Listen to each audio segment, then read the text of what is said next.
بسم اللہ الرحمن الرحیم۔ السلام علیکم ناظرین، بولیویا کے 3 لڑکے اس وقت ہاسپٹل پہنچ گئے جب انہوں نے خود کو سپر ہیرو اسپائڈر مین میں بدلنے کے لیے کالی بیوہ مکڑی سے کٹوا لیا۔ مارول کا اسپائڈر مین سب سے زیادہ پسند کیا جانے والا افسانوی سپر ہیرو ہے۔ بہت سے بچے اسپائڈر مین کی فلمیں دیکھ کر تھکتے نہیں ہیں۔ بچوں کا فلمیں دیکھنا بری بات نہیں، لیکن ان کا اسپائڈر مین کو افسانوی کردار کی بجائے اصل کردار سمجھنا یقیناً خطرناک ہے۔ اس کا اندازہ اس بات سے لگایا جا سکتا ہے کہ بولیویا کے 3 لڑکوں نے فلم کی نقل میں خود کو اسپائڈر مین بنانے کے لیے دنیا کی خطرناک ترین مکڑی کالی بیوہ سے کٹوا لیا۔ بولیویا کے اخبار ایل دربر کے مطابق تینوں لڑکے سگے بھائی ہیں اور ان کا تعلق پوٹوسی سے ہے۔ ان کی عمریں 8، 10 اور 12 سال ہیں۔ کالی بیوہ مکڑی کے کاٹنے کے باعث انہیں ہاسپٹل کا منہ بھی دیکھنا پڑا۔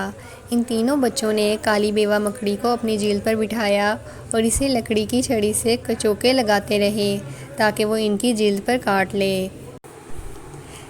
یہ تینوں بچے اسپائڈر مین کے بہت زیادہ چاہنے والے ہیں۔ اس ماہ کے شروع میں وہ اپنی بکریوں کو لے کر چرانے کے لیے بولیویا کے پوٹوسی علاقے کے ٹاؤن چیانتا کے مضافات میں لے گئے۔ لڑکوں نے وہاں پر خطرناک کالی بیوہ مکڑی کو دیکھا۔ انہوں نے بجائے اس خطرناک مکڑی سے فاصلہ رکھنے کے اسے اسپائڈر مین بننے کا موقع جانا۔ تینوں بھائیوں کو یاد آ گیا تھا کہ پیٹر پارکر کس طرح سے اسپائڈر مین بنا تھا۔ انہوں نے اس طریقے کو خود پر آزمانے کا فیصلہ کیا۔ سب سے پہلے سب سے بڑا بھائی مکڑی کے پاس گیا اور اسے پکڑ کر چھیڑتا رہا تاکہ وہ اسے کاٹ لے۔ اس کے بعد بڑے بھائی نے اپنے سے چھوٹے بھائیوں کی مکڑی سے کٹوانے میں مدد کی۔ مکڑی کے زہر کی علامات ظاہر ہونے میں 10 منٹ لگے۔ جب لڑکوں کے والدین وہاں پہنچے تو انہوں نے اپنے بچوں کو درد سے روتا ہوا پایا۔ وہ اپنے بچوں کو لے کر مقامی مرکز صحت پر لے گئے، جہاں پر ملنے والی ادویات سے ان کی تکلیف میں کمی نہیں ہوئی۔ اس کے بعد بچوں کو قریبی ٹاؤن کے ہسپتال بھیج دیا گیا۔ اگلے دن بچوں کی حالت مزید بگڑنے پر انہیں لا پاز کے بچوں کے ہسپتال پہنچایا گیا۔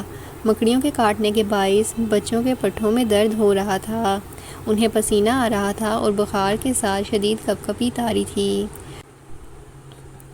ڈاکٹروں نے جب تک کالی بیوہ مکڑی کے کاٹنے کے علاج کا سیرم بچوں کو نہیں دیا تب تک ان کی طبیعت شدید خراب رہی۔ 20 مئی کو تینوں کو ہسپتال سے چھٹی مل گئی۔ بولیویا کی وزارت صحت میں شعبہ وبائیات کے سربراہ نے بتایا کہ وہ یہ واقعہ صرف اس وجہ سے شیئر کر رہے ہیں تاکہ بچوں کے والدین خبردار ہو جائیں۔ انہوں نے بتایا کہ بچے ہر چیز کو حقیقت سمجھ لیتے ہیں، وہ فلموں اور خوابوں کو بھی سچ سمجھتے ہیں۔ تو فرینڈز، کیسی لگی آپ کو ہماری آج کی ویڈیو؟ اپنی قیمتی رائے کا اظہار کمنٹ سیکشن میں ضرور کیجیے گا۔ ملتے ہیں اپنی آنے والی نیکسٹ انٹرسٹنگ ویڈیو کے ساتھ، تب تک کے لیے اپنا خیال رکھیں۔ اللہ حافظ۔